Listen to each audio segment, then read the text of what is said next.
निकालना। और आज की वीडियो में हम सीखेंगे प्रसार गुणांक से रिलेटेड क्वेश्चनों को। पहले पढ़ते हैं प्रसार गुणांक। प्रसार गुणांक क्या होता है कि किसी भी टेम्परेचर पे किसी भी क्षण, किसी भी मेटल या किसी भी कोई भी धातु के जो वृद्धि होती है तो उससे रिलेटेड होता है प्रसार गुणांक। अब प्रसार गुणांक जो होता है वो तीन प्रकार से होता है। एक होता है रेखीय प्रसार गुणांक, एक होता है क्षेत्रीय प्रसार गुणांक और एक होता है आयतन प्रसार गुणांक। रेखीय प्रसार गुणांक को हम अल्फा से डिनोट करते हैं और इसके लिए रेखीय प्रसार गुणांक का फार्मूला होता है delta L into delta T. तो डेल्टा एल आपकी लंबाई में वृद्धि है, एल आपकी प्रारंभिक लंबाई है, डेल्टा टी आपका ताप में वृद्धि है और जो अल्फा है वो रेखीय प्रसार गुणांक है। इसी प्रकार से बीटा का होता है डेल्टा ए गुणा डेल्टा टी। बीटा को क्षेत्रीय प्रसार गुणांक बोलते हैं, डेल्टा ए को क्षेत्रफल में वृद्धि बोलते हैं, ए को प्रारंभिक क्षेत्रफल बोलते हैं और डेल्टा टी को ताप में वृद्धि बोलते हैं। इसी प्रकार से गामा होता है, गामा बराबर होता है delta B into delta T. तो बी डेल्टा बी आपकी आयतन में वृद्धि हो गई, बी आपकी प्रारंभिक आयतन हो गया, डेल्टा टी आपकी ताप में वृद्धि हो गई। अगर हम तीनों के संबंध की बात करें कि अल्फा बीटा गामा में क्या संबंध होता है तो ये संबंध होता है 1:2:3 का, यानी कि क्षेत्रीय प्रसार और रेखीय प्रसार गुणांक, क्षेत्रीय प्रसार गुणांक और आयतन प्रसार गुणांक में 1:2:3 का 1:2:3 का क्या होता है संबंध और आयतन प्रसार गुणांक में 1:2:3 का 1:2:3 का क्या होता है संबंध होता है, 3 का संबंध होता है। अब हम इसी क्रम में इससे रिलेटेड न्यूमेरिकल संबंधित न्यूमेरिकलों को देखेंगे। जैसे कि आप सभी जानते हैं कि मैंने वीडियो के शुरू में ही आपको न्यूमेरिकलों के फोटो खींच के फोटो को अपलोड वीडियो में कर दिया है। आप वहां से वीडियो को पुश करके सवाल नंबर देख के सवाल को देख सकते हैं। मैं उस सवाल के सॉल्यूशन आपको समझाऊंगा। जैसे कि सवाल नंबर 11 है। सवाल नंबर 11 क्या कहता है लोहे का रेखीय प्रसार गुणांक, यानी कि लोहे का रेखीय प्रसार। तो अभी तो मैंने बताया आपको रेखीय प्रसार गुणांक अल्फा होता है और ये कितना दे रखा है आपको 12×10⁻⁻6 दे रखा है प्रति डिग्री सेल्सियस। अब वो ये कह रहा है कि आप क्षेत्रीय प्रसार गुणांक का मान बताओ और कह रहा है आयतन प्रसार गुणांक का भी मान बताओ। अभी मैंने आपको अल्फा बीटा गामा में संबंध बताया था कि अल्फा बीटा और गामा का जो संबंध होता है वो 1:2:3 का संबंध होता है। तो पहले हमें बीटा का मान निकालते हैं। तो हम अल्फा और बीटा में संबंध देख लेते हैं कि अल्फा और बीटा में क्या संबंध है। तो अल्फा और बीटा में संबंध है 1:2 का। तो हम उसी को लिख लेते हैं अल्फा बटे बीटा, अनुपात को हम बटे में लिख सकते हैं। तो अल्फा बटे बीटा क्या है 1/2 के है। अल्फा की जगह अल्फा का मान रख देंगे हम 12×10⁻⁻6 और ये बटे में क्या है बीटा और इधर क्या है 1/2। क्रॉस मल्टीप्लाई कर लो, बीटा की गुणा 1 से करेंगे तो क्या आ जाएगा बीटा और 2 की गुणा 12 से करेंगे तो 12×2 = 24 ×10⁻⁻6 प्रति डिग्री सेल्सियस। ये बेटा देखो बीटा का मान आ गया है आपका। इसी प्रकार से हम गामा का मान निकाल लेंगे। गामा के मान की अगर हम बात करें तो गामा के मान में वो क्या कहता है कि गामा और अल्फा का अगर हम संबंध देखें तो अल्फा और गामा का संबंध होता है 1:3 का। यहां से देख लो अल्फा का मान 1 है, गामा का मान 3 है, तो अल्फा और गामा का संबंध 1:3 का हो गया। इसी को हम लिख सकते हैं अल्फा गामा 1/3। अल्फा का मान 12×10⁻⁻6 दे रखा है क्वेश्चन में और गामा का हमें ज्ञात करना है और ये कितना हो गया 1/3। तो 3 की गुणा कर लेंगे 12 से तो कितना हो जाएगा 12×24 12×3 = 36। कितना हो जाएगा 36×10⁻⁻6 प्रति डिग्री सेल्सियस। देखो बेटा हमने गामा का मान भी फाइंड आउट कर लिया है। हमने क्रॉस मल्टीप्लाई की, गामा की 1 से तो गामा हो गया, 3 की 12 से की 36 हो गया। ये हमने गामा और उसका मान निकाल लिया। अब हम इसी के आगे सवाल नंबर 13 देखेंगे। एक सवाल और है 12, हम उसको भी देख लेते हैं। कह रहा है किसी धातु का रेखीय प्रसार गुणांक कह रहा है। रेखीय प्रसार गुणांक तो मैंने बताया कि अल्फा होता है और इसका मान दे रखा है 1.2×10⁻⁻5। कितना दे रखा है -5 दे रखा है और कह रहा है कि उस धातु की छड़ की जो लंबाई है वो कह रहा है 1 मीटर है और कह रहा है कि उसके ताप में वृद्धि मैंने बताया था डेल्टा टी क्या होता है, ताप में वृद्धि होती है, वो 1 डिग्री सेल्सियस की है। कह रहा है 1 डिग्री सेल्सियस की ताप में वृद्धि हुई है, तो कह रहा है उसकी लंबाई में कितनी वृद्धि होगी, आपको ये ज्ञात करना है कि उसकी लंबाई में कितनी वृद्धि होगी। अभी मैंने आपको फार्मूला लिख के बताया था कि alpha delta L into delta T. हमें डेल्टा एल का मान चाहिए, तो बेटा डेल्टा एल यही रहेगा, ये अल्फा गुणा एल गुणा डेल्टा टी। तो ये हो गया डेल्टा एल। अल्फा का मान रख लो, कितना मान दे रखा है अल्फा का क्वेश्चन में, तो अल्फा का मान है 1.2 गुणा 10 की पावर -5, एल का मान 1, टी का मान भी 1। तो हम यहाँ लिख देते हैं कि डेल्टा एल का मान कितना आ रहा है 1.2, और इसकी गुणा 1 से करेंगे या 1 से करेंगे तो 1.2 ही आएगा, और 10 की पावर 5 माइनस में है, नीचे जाके 10 की पावर 5 प्लस की हो जाती है। तो ये हो गया डेल्टा एल 1.2, 10 की पावर 5 को हम 5 जीरो लगा के लिख सकते हैं, 3 4 5। दशमलव के बाद कितनी संख्या है 1, तो यहाँ दशमलव हटाएंगे, एक जीरो लगा लेंगे, तो ये हो जाएगा डेल्टा एल 12 इंटू 6 जीरो, 3 3 6 इकाई, ढाई, सैकड़ा, हजार, 10,000, लाख, 10 लाख। 10 लाख को जब हम 12 से भाग करते हैं तो ये आएगा 0.0000012। अब किसी को अगर ये लग रहा हो कैसे होगा, तो जितने जीरो होते हैं हम पीछे से संख्या गिन के उतनी ही संख्याओं के बाद दशमलव लगा देते हैं। देखो तो ये 6 जीरो थे, तो 2 1 2 3 4 5 6, 6 के बाद दशमलव लगा दिया, यही आपका आंसर आ गया, इतने मीटर की वृद्धि हो जाएगी। इसी प्रकार से सवाल नंबर अगला, आप सवाल को वीडियो पोस्ट करके नोट करना चाहें तो नोट कर सकते हैं। अब हम इसी क्रम में सवाल नंबर 13 देखेंगे। सवाल नंबर 13 क्या कह रहा है कि किसी लोहे की छड़ की लंबाई 150 सेंटीमीटर है। कितनी है 150 सेंटीमीटर है। आगे क्या कह रहा है क्वेश्चन में, कह रहा है छड़ का प्रारंभिक ताप यानी कि T1 कितना दे रखा है 25 डिग्री सेल्सियस दे रखा है। उसके आगे कह रहा है कि छड़ को किस ताप तक गर्म किया जाए, यानी कि पहले ताप इतना था, बाद में हमने उसको गर्म किया तो बाद वाला ताप कितना है, तो ये पूछा है। कह रहा है बाद वाला ताप बताना है कितना है, कि हम अगर बाद वाले ताप तक उसको गर्म करें यानी कि हमें T2 का मान फाइंड आउट करना है, तो उसकी लंबाई में जो वृद्धि हो रही है वो लंबाई में वृद्धि 0.15 सेंटीमीटर की हो रही है। कह रहा है इसमें इतनी वृद्धि हो जाती है, जबकि इसका जो रेखीय प्रसार गुणांक है अल्फा का मान है 1.9 गुणा 10 की पावर -5 प्रति डिग्री सेंटीग्रेड दे रहा है। तो अल्फा का मान भी दे रखा है। अभी भी मैंने आपको फार्मूला बताया ही कि इसका जो फार्मूला होता है अल्फा बराबर डेल्टा एल गुणा डेल्टा टी के होता है। तो अल्फा का मान हम पहले डेल्टा टी का मान निकाल लेते हैं, तो डेल्टा टी इधर चला जाएगा, अल्फा इधर आ जाएगा, तो ये हो जाएगा डेल्टा एल गुणा अल्फा। अब हम डेल्टा टी का मान निकालेंगे कितना होगा, तो बेटा ये हो गया डेल्टा टी, सबका मान रखो। डेल्टा एल का मान है 0.15 और इसका मान है एल का 150, और डेल्टा अल्फा का जो मान है 1.9 गुणा 10 की पावर -5 है बेटा। ये -5 है नीचे, ऊपर अंश में जाएगा तो ये किसका हो जाएगा प्लस का हो जाएगा, तो डेल्टा टी ये ऊपर जाएगा 0.15 गुणा 10 की पावर 5 150 गुणा 1.9। अब आप ये देखो 1.15 के जो दशमलव के बाद वाली संख्या उसके बाद दो संख्याएं, नीचे दशमलव के बाद एक संख्या, तो पहले तो हम दशमलव के बाद की संख्याओं को बराबर करते हैं। अब देखो दशमलव के बाद नीचे भी दो संख्या हो गई, ऊपर भी दो संख्या हो गई, हमने दशमलव से दशमलव हटा दिया। अब डेल्टा टी 15 गुणा 10 की पावर 5 150 गुणा 190। अब 10 की पावर 5 है तो हम 5 जीरो लगा लेते हैं, 3 4 5 1 जीरो 2 जीरो 3 2, 2 जीरो से 2 जीरो कट गया, और ये 15 से बेटा 15 कट गया, तो ये आ गया डेल्टा टी बराबर 1000/19। तो ये हो गया आपका डेल्टा टी 1019।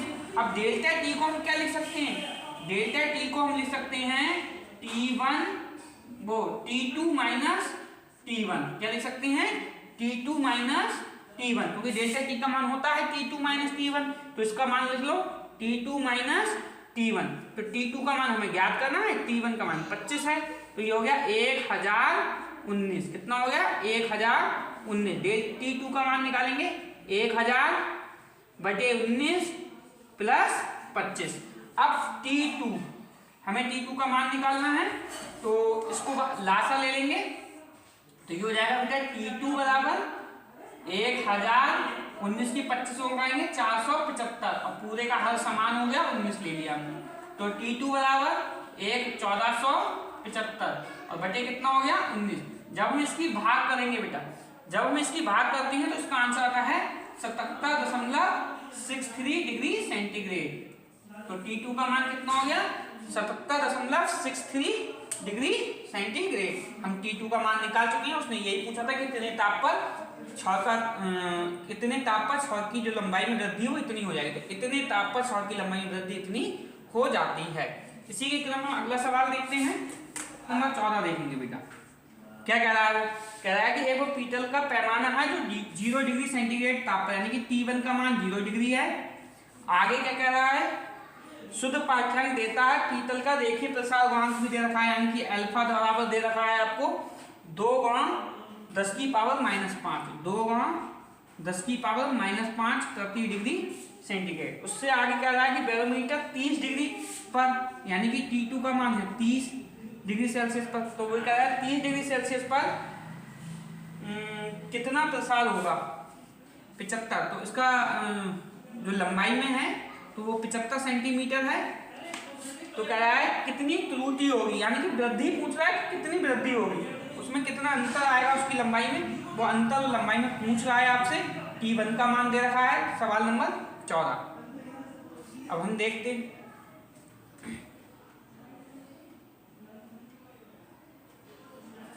अब हम देखेंगे सवाल नंबर 14 में सवाल में कह रहा है कि इतनी डिग्री ताप पर, यानी कि T1 का मान इतना दे रखा है, रेखीय प्रसार गुणांक इतना दे रखा है, T2 का मान 30 दे रखा है, अल्फा का मान 75 दे रखा है, L का मान 75 सेंटीमीटर दे रखा है। अब वो ये कह रहा है कि इसकी त्रुटि कितनी होगी अगर हम इसको गर्म करते हैं 30, यानी कि शुद्ध तो इस पे दे रहा है वो, तो इतने ताप पर उसमें कितनी त्रुटि होगी, यानी कि वृद्धि होगी। हमें वृद्धि निकालनी है, डेल्टा L का मान हमें ज्ञात करना है बेटा। सवाल आप वीडियो में देख सकते हैं, पीछे मैंने फोटो अपलोड कर रखा है। सवाल क्या कह रहा है, तो हम जानते हैं कि अल्फा बराबर क्या होता है बेटा, डेल्टा L गुणा डेल्टा T। तो अल्फा बराबर डेल्टा L का मान कितना दे रखा है, ये तो हमें ज्ञात करना था डेल्टा L का मान, तो हम डेल्टा L यहीं लिख लेते हैं, ये अल्फा गुणा L गुणा डेल्टा T। फिर हम देखते हैं इसका मान निकालते हैं, डेल्टा L बेटा अल्फा का मान कितना है 2 गुणा 10 की पावर -5 और L का मान कितना है 75 और डेल्टा T का मान कितना है T2 माइनस T1। मैंने बताया था आपको डेल्टा T को हम क्या ले सकते हैं T2 माइनस T1। तो हम डेल्टा L 2 गुणा 75 गुणा ये हम रखेंगे 30 माइनस 0, क्योंकि मैंने आपको बताया था कि डेल्टा T को हम T2 माइनस T1 लिख सकते हैं, T2 माइनस T1। तो T2 का मान आपको 30 दे रखा था और T1 का मान 0, तो मैंने मान लगा लिया और 10 की पावर -5 है, नीचे जाएगी प्लस की हो जाएगी। अब डेल्टा L ये हो गया 2 गुणा 75, 30 में से 0 जाएगा बेटा, केवल 30 बचेगा और 10 की पावर 5 को हम ले सकते हैं 5 0 3 2 5। अब देखो एक 0 से तो एक 0 कट गया, 25 से काटो, 25 3 75 और 25 चौका 100, यानी कि 400 आ गया। फिर 2 से काट लो बेटा, 2 दूनी 4, 2 एकम 2, 2 एकम 2 और यहाँ बचा 3 और यहाँ बचा 3, तो ये हो गया L बराबर 3 3 9 बटे 200। अगर हम डेल्टा L इसकी भाग करें तो 0 इसका जो मान आएगा वो 0.045 सेंटीमीटर मान इसका आएगा। कितना आएगा 0.045। आप भाग करके देखेंगे 200 की 9 से, तो इतना ही आंसर आपका आएगा। कोई लोहार है जो बैलगाड़ी की लकड़ी के पहिए पर एक रिंग चढ़ाना चाहता है, पहिए पर रिंग चढ़ाना चाहता है, तो पहिए का जो व्यास दे रखा है वो 5.231 मीटर दे रखा है और रिंग का जो व्यास है वो पहिए का जो व्यास है वो 5.243 है और जो लकड़ी का जो रिंग है, रिंग का जो व्यास है 5.231 है। रिंग का व्यास कम है और पहिए का लकड़ी का जो व्यास है वो ज़्यादा है। अब वो ये कह रहा है उसको चढ़ाना है उस पहिए पे, तो हम क्या करेंगे उस रिंग को गर्म करेंगे। गर्म करने पे क्या होता है प्रसार होता है, वो फैल जाएगा, उसका जो क्षेत्रफल है वो ज़्यादा हो जाएगा। जब उसमें प्रसार हो जाएगा तब वो आसानी से आ जाएगा। तो हमें ये बताना उसमें कितनी वृद्धि करी जाए कि उस लकड़ी के पहिए पर फिट आ जाए, उसे कितना गर्म किया जाए उस लकड़ी के पहिए पर वो फिट आ जाए। तो हम क्या करेंगे, पहले हमें L1 L2 के मान दे रखे थे, हमने डेल्टा L निकाल लिया, L2 माइनस L1 घटा लिया, तो कितना आया देखो 3 में से 1 गया, मैंने L2 का मान रखा 5.243 और इसका रखा 5.231, घटाओ 3 में से 1 गया 2 बचा, 4 में से 3 गया 1 बचा, 2 में से 2 गया 0 0, यानी कि 0.012 मीटर आपकी वृद्धि होनी चाहिए, तभी वो इसके ऊपर आएगी। आगे क्वेश्चन में क्या कह रहा है, आगे क्वेश्चन में वो ये कह रहा है कि उसका प्रसार गुणांक दे रखा है और पहिए को, ठीक, तो T1 का मान दे रखा है, T1 का मान कितना है 27 डिग्री सेंटीग्रेड, कितना है बेटा T1 का मान है, ठीक, T1 का मान 27 है और जो L का मान है, पहिया पहले कितना बड़ा था 5.231, पहिया का जो रिंग थी लोहे की उसका व्यास कितना था 5.231 मीटर।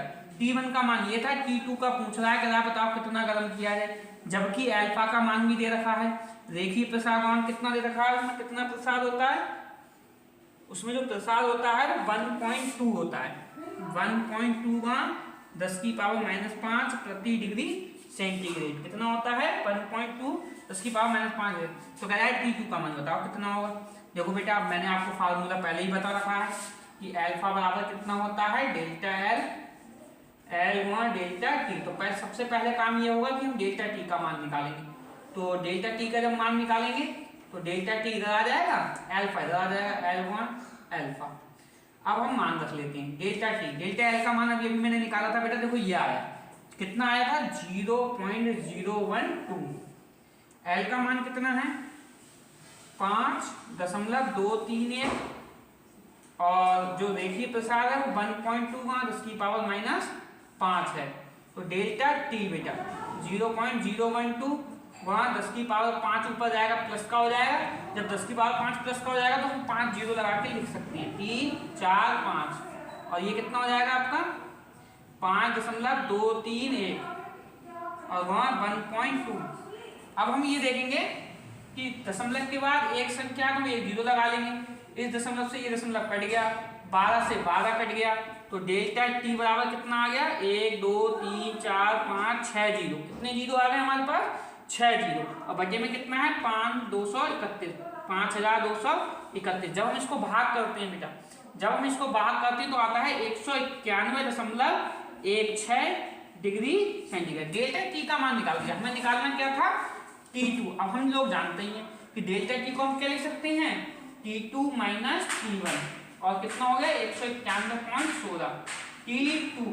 T1 का मान कितना दे रखा है 25, कितना दे रखा है नहीं 27 दे रखा है बेटा, 27 डिग्री, तो 27 मान रख दिया 191.16, T2 191.16 प्लस 27, तो T2 का मान कितना हो गया जोड़ लो 7 और 1 8 9 2 11 218.16 डिग्री सेंटीग्रेड। आपका जो बुक में आंसर दे रखा है 218 दे रखा है, लेकिन मेरा 218.16 आ रहा है जो कि राइट आंसर है। हम देखेंगे बेटा सवाल नंबर 16। सवाल नंबर 16 क्या कह रहा है कि मेरे पास 2 छड़ हैं लेकिन उनकी लंबाइयां मुझे नहीं पता है। वो ये कह रहा है समान ताप पे गर्म की जाती है। अब हम ये बात जानते हैं अगर ताप समान है, ताप समान ताप से गर्म किएंगे तो उनकी लंबाई में वृद्धि भी समान होगी। ये 2 बात आप याद रखना इस क्वेश्चन में कि जब किसी भी छड़ को 2 छड़ों को समान ताप पर गर्म किया जाता है तो उनकी लंबाई में जो वृद्धि होती है वो समान होती है। अब 2 छड़ हैं तो मैंने मान लिया जो इस्पात की छड़ थी उसकी लंबाई Li थी, I मतलब आयरन बोलते हैं, आयरन को इस्पात, तो आयरन I से डिनोट कर लिया मैंने, और कॉपर की जो छड़ की लंबाई थी वो LCu लिख दिया मैंने। Cu मतलब कॉपर, तांबे की छड़ है यानी कि कॉपर की छड़ तो उसको मैंने Cu लिख दिया। क्वेश्चन में और बात कर रहा है जो आयरन की छड़ है, जो इस्पात की छड़ है वो 5 सेंटीमीटर ज्यादा है किससे, कॉपर से। तो मैंने क्या किया लंबाई जो उसकी थी इस्पात की वो बराबर किसके है, कॉपर की छड़ से 5 सेंटीमीटर ज्यादा, तो कॉपर की छड़ में 5 सेंटीमीटर जोड़ लिया, कॉपर की छड़ में 5 सेंटीमीटर जोड़ लिया, किसके बराबर हो गई वो इस्पात की छड़ के बराबर हो गई। प्रश्न में क्या कह रहा है कि जो आयरन की छड़ है वो 5 सेंटीमीटर ज्यादा है कॉपर से, तो कॉपर में 5 जोड़ लो इस्पात के बराबर आ जाएगी। और उसका रेखीय प्रसार गुणांक जो है इस्पात का वो 1.1 गुणा 10⁻⁻5 है, और जो कॉपर का है वो 1.7 गुणा 10⁻⁻5 है। अब हम जानते हैं, भी मैंने बताया कि दोनों के लिए ताप भी समान होगा और दोनों के लिए वृद्धि भी समान होगी, तो हम उसी फार्मूले का यूज करेंगे।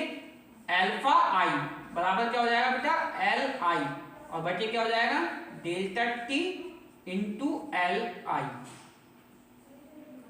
ठीक है, तो लंबाई तो दोनों की वृद्धि तो समान होगी, ताप भी समान होगा।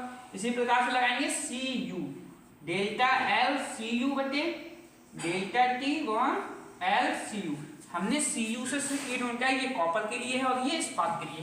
दोनों समीकरणों को हम भाग कर लेते हैं, समीकरण 1 और 2 दोनों को भाग कर लो, 1 बटे में 2 हमने लिख दिया 1 बटे 2, तो ये हो गया अल्फा आई बटे अल्फा सी यू, और ये हो गया आपका डेल्टा आई एल आई और बटे डेल्टा टी गुणा एल आई बटे डेल्टा एल सी यू बटे डेल्टा टी गुणा एल सी यू। तो मैंने कहा था ताप समान है वृद्धि समान है, जब ताप समान है वृद्धि समान है तो ये दोनों कट गए, ताप से ताप कट गया और दोनों की वृद्धि समान होती है इसलिए वृद्धि से वृद्धि कट गई। तो हमारे पास क्या बचा, एल आई बटे सी यू, अल्फा आई बटे अल्फा सी यू, और ये आ गया एल सी यू बटे एल आई। देखो ये ऊपर चला जाएगा यहाँ पे और ये नीचे आ जाएगा, तो यही तो बचा हमारे पास। अब सबका मान रख लो, इसका मान कितना दे रखा है 1.1 गुणा 10⁻⁻5, और इसका मान दे रखा है 1.7 गुणा 10⁻⁻5, और L C U L I का मान हमें यहाँ दे रखा है, क्या है, एल आई बराबर है L U C U plus 5 के बेटा। जब ये मान दे रखा है तो देखो 10⁻5 से 10⁻⁻5 कट गया, दशमलव से दशमलव कट गया, तो हमारे पास क्या बचा 11 बटे 17 बचा, और ये एल सी यू बटे L C U plus 5 cross multiply कर लो इसकी इधर, तो ये हो जाएगा 11 एल सी यू प्लस 11 पंजे 55, और ये हो गया 17 एल सी यू। ये एल सी यू उधर जाएगा 11 वाला, तो ये हो जाएगा 55 बराबर 17 L C U minus 11 L C U, तो ये घटेगा, कितना बचेगा 6 एल सी यू बचेगा, और ये बेटा 55 बचेगा। तो एल सी यू 55 बटे 6, जब हम काटेंगे तो ये आ जाएगा एल सी यू बराबर 6 को 55 से भाग दो तो 6 ने 54, 1 बचा 10 हो गया, 6 एकम 6, 4 बचे 6 छंग 36, 6 छंग 36 सेंटीमीटर, यानी कि एल सी यू बराबर आ जाएगा 9.17 सेंटीमीटर। इसको हम समीकरण 1 मान लेते हैं। समीकरण 1 में मान रख लो बेटा, देखो एक मान तो आ गया, जो कॉपर की रॉड थी उसकी लंबाई आ गई। अब इस्पात की निकालो समीकरण 1 में, तो एल आई बराबर बेटा, एल आई बराबर क्या है, एल आई है एल सी यू का मान हमने निकाला था 9.17 और प्लस 5, तो एल सी यू की जगह मैंने ये वाला बेटा मान रख दिया, जोड़ लो इसको, तो एल आई बराबर आ जाएगा 14.17 सेंटीमीटर, कितना आ जाएगा 14.17 सेंटीमीटर। आज के लिए आपका इतना ही। मैंने जितने सवाल थे आपके इसमें मैंने सभी सवाल करा दिए हैं। आज मैंने आपके लिए जो भी मैंने पीडीएफ वो फोटो खींच के डाली है सवालों की, उसका कोई भी सवाल ऐसा नहीं है जो मैंने आपके लिए छोड़ा हो। मैंने एक एक सवाल आपको बोर्ड पर लगाया है और मैं उम्मीद करूँगा इस तरीके के सवाल आपके अगर बुक में है तो आप वहाँ से लगा के देखें। मुझे पूरी उम्मीद है कि आप सवाल लगा दोगे, क्योंकि इसी फार्मूले पे आधारित सवाल हैं। ये मैंने आपको फार्मूले वीडियो के शुरू में लिख के बोर्ड पे बताए थे, आप उन फार्मूलों को याद करें और इनसे बेस पे सवाल को लगाएं, और वीडियो को शेयर ज़्यादा से ज़्यादा करें जिससे आपके दोस्तों को भी फ़ायदा हो, वो भी उन सवालों को लगाने की कोशिश करेंगे, वो भी लगा पाएंगे, वो भी कुछ सीखेंगे। आप मेरी वीडियो शेयर करें, लाइक जरूर करें। अगर आपका कोई क्वेश्चन है, डाउट है, तो आप उस क्वेश्चन को कमेंट बॉक्स में लिख सकते हैं। मैं आपका डाउट कोशिश करूंगा पूरी करने की, और कमेंट पढ़ के आपको बताने की भी कोशिश करूंगा। और thanks for watching, good night, bye.